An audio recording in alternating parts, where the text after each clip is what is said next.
सकती है। दरअसल सीएम योगी अपने प्रशासनिक फैसले के लिए हर बार सुर्खियों में रहते हैं और एक बार फिर से उत्तर प्रदेश के मुख्यमंत्री योगी आदित्यनाथ ने अपने एक फैसले से दो निशाने साधे हैं। एक तरफ जहां यूपी पुलिस में महिलाओं की भागीदारी बढ़ाने का फैसला किया है, तो दूसरी तरफ अब लगे हाथों शोहदों पर लगाम लगाने की भी तैयारी कर चुके हैं। आखिर किस तरीके से ये पूरे इंतजाम किए गए, रिपोर्ट के जरिए आपको दिखा।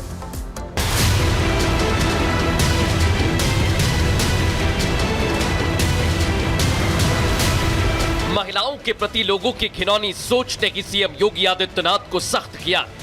योगी आदित्यनाथ को एक के बाद एक कड़े एक्शन लेने की दिशा में आगे बढ़ाया है। कभी कोई चलता फिरता मनचला सड़क से गुजर रही लड़की को छेड़ देता है, तो कोई किसी नाबालिग को बहला फुसलाकर अपने शिकंजे में ले लेता है और फिर उसके साथ दुष्कर्म किया जाता है। हाल ही में दो सपा नेताओं अयोध्या में मोहित खान और कन्नौज में नवाब यादव ने दो लड़कियों को अपना शिकार बनाया।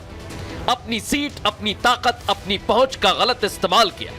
पहले नाबालिग को अपने झांसे में लिया और फिर उसके साथ घिनौनी हरकतें की। इन घटनाओं ने योगी आदित्यनाथ को महिला सुरक्षा के लिए एक और सख्त कदम बढ़ाने की ओर प्रेरित किया। योगी आदित्यनाथ ने मोहित खान और नवाब जैसे आरोपियों को सबक सिखाने की तैयारी कर ली है। तैयारी भी ऐसी कि अगली बार अपराधी कोई अपराध करने से पहले एक या दो नहीं 100 बार सोचेगा। इन 100 बार में एक बार तो उसके जहन में योगी का नाम आएगा और वो अपने पैर पीछे खींच लेगा। सीएम योगी ने साफ कह दिया है कि अब यूपी पुलिस में 20% बेटियों की भर्ती की जाएगी ताकि अपराधियों का हाथों हाथ इलाज किया जा सके। उत्तर प्रदेश पुलिस में 60,000 से अधिक नौजवानों को सीधे सीधे भर्ती करने के लिए परीक्षा होने जा रही है। याद करिए, 60,000 भर्ती एक साथ कभी नहीं हुआ। और इसमें भी याद रखना, 20% बेटियों को भर्ती करेंगे जिससे सड़कों पर शोहदों को ठीक उपचार कर सकेंगे। साफ है, योगी के इस कदम से लड़कियों को ताकत मिलेगी, वो मजबूत होंगी, उनका हौसला बढ़ेगा और मनचलों में दहशत पैदा होगी।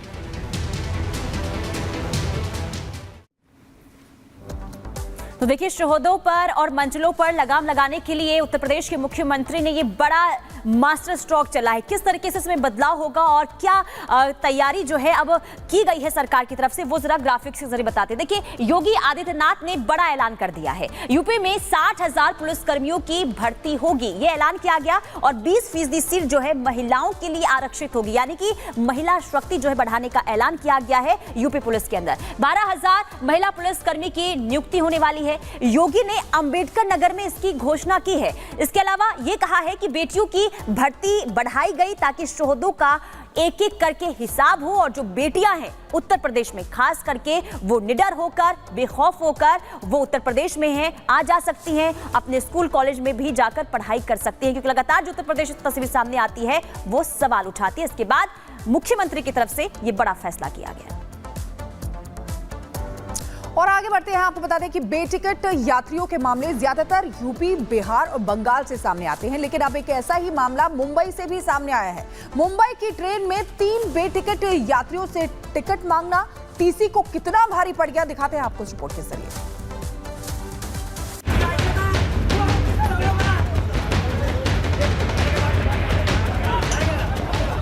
एक तो चोरी, ऊपर से सीना चोरी। जी हां, बीते रोज मुंबई के विरार लोकल ट्रेन में एक रेलवे कर्मचारी के साथ 3 बेटिकट यात्रियों ने जो सलूक किया उसकी बानगी यही है। जो तस्वीर इस वक्त आपकी आंखों के सामने है वो बीते रोज मुंबई की विरार लोकल ट्रेन के भीतर की है। इस वीडियो में आप देख सकते हैं कि ट्रेन के अंदर कैसे एक पगड़ी वाले सरदार जी को कुछ लोगों ने ताकत के दम पर दबा दिया है और उनके साथ मारपीट की जा रही है। दरअसल ये वीडियो मुंबई में चर्च गेट से विरार जाने वाली एसी लोकल ट्रेन की है, जिसमें 3 यात्रियों और रेल कोच में मौजूद टीसी के बीच झगड़ा हो गया, जिसके बाद मामूली कहासुनी ने एक ऐसा रंग ले लिया कि तीखी बहस के बाद तीनों यात्री टीसी पर टूट पड़े और जमकर लात घूंसों से पिटाई शुरू कर दी।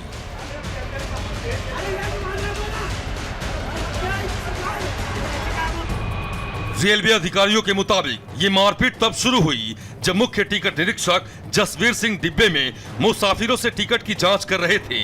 उसी दौरान 3 यात्री अवैध टिकट यात्रा करते पाए गए, जिसके बाद टीसी जसवीर सिंह ने यात्रियों से रेलवे नियमों के मुताबिक जुर्माना भरने को कहा। उनमें से एक यात्री अनिकेत भोसले उल्टे टीसी से भिड़ गया और उसने हाथापाई शुरू कर दी।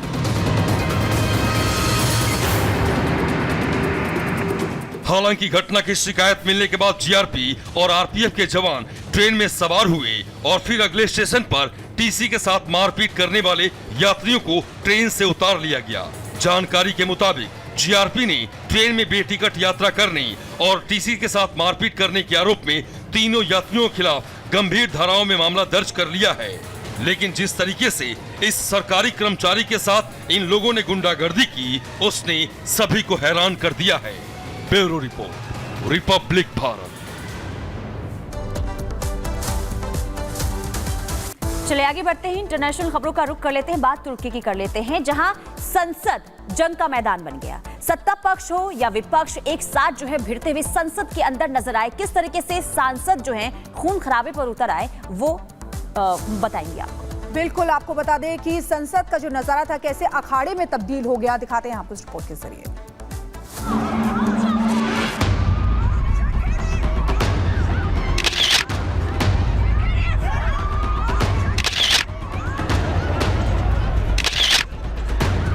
नहीं नहीं नहीं, आप गलत सोच रहे हैं। ये कोई WWE का मुकाबला नहीं है, ना ही फ्री स्टाइल कुश्ती का कोई मैच चल रहा है, ना जंग का मैदान है, ना मुक्केबाजी की कोई प्रतियोगिता। तो फिर ये चल क्या रहा है, जहां सूट बूट और टाई पहने लोग एक दूसरे का मुंह तोड़ने पर आमादा हैं, दनादन मुक्के बरस रहे हैं। इन लोगों के माथे पर खून सवार आखिर क्यों हैं? ये तुर्की है जनाब, मिडिल ईस्ट का एक बड़ा इस्लामिक देश जो इजराइल और हमास युद्ध में भी एक बड़ा प्लेयर है। मगर उस देश के संसद में एक महायुद्ध छिड़ गया। लड़ने वाले भी कोई अरे गहरे नहीं, बल्कि सांसद हैं जिन्हें जनता ने यहाँ चुनकर भेजा है। सोचा था जनता के काम करेंगे, उनके मुद्दे उठाएंगे, मगर उठा क्या रहे हैं, एक दूसरे पर लात घूंसे चला रहे हैं। एर्दोगन के देश में जिन सांसदों को जनता के लिए कानून बनाने होते हैं, वो सांसद एक दूसरे का खून बहा रहे हैं। यकीन नहीं आता तो संसद की सीढ़ियों पर पड़े इन खून के छींटों को देख लीजिए। आखिर क्यों तुर्की की संसद में सांसदों का खून बहा?